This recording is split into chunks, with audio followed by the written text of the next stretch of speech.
The second her eyes snapped open, it felt like the air had been sucker punched.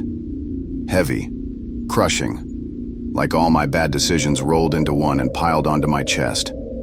As I watched, her eyes bled from spiraling galaxy to ice blue.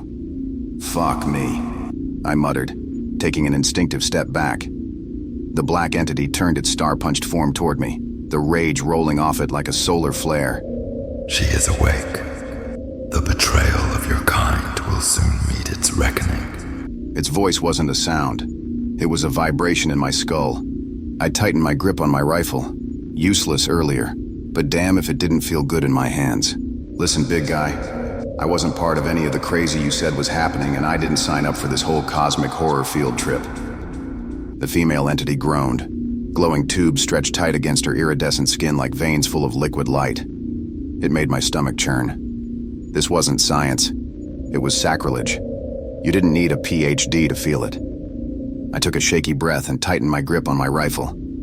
There's just something about squeezing my teddy gun that makes me feel better. "What's the play here? You bust her out, nuke the planet, and call it a day?" The void thing's head, or whatever the hell it was, snapped toward me. "Your species burns the gift of existence like a flame in a blizzard. She offered you evolution, and you enslaved her. We are not here to negotiate." "Well, shit," I muttered. "How about a heads up next time before the whole annihilation is on the horizon speech?" He raised one inky arm, stars flaring along the surface. Yep, this was it. Death by space goo.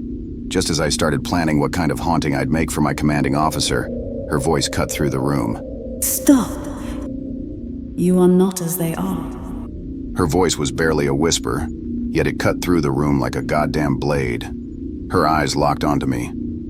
"Lady, you don't know the half of it," I said, glancing at the shadow entity. "You sure he's not gonna snap me like a glow stick for shits and giggles?" The void straightened slightly, a rippling its starry mass. She extended a trembling hand toward me, and against every ounce of survival instinct, I stepped forward. Her touch was ice and fire, pain and euphoria, all at once. Images flooded my mind. Her arrival, hopeful, bright, shimmering with intention so far above us it was like ants trying to decode a smartphone.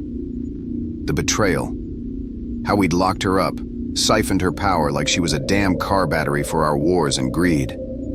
And the end, the long, slow road to ruin we'd paved with her suffering. "Fuck," I muttered, pulling my hand back.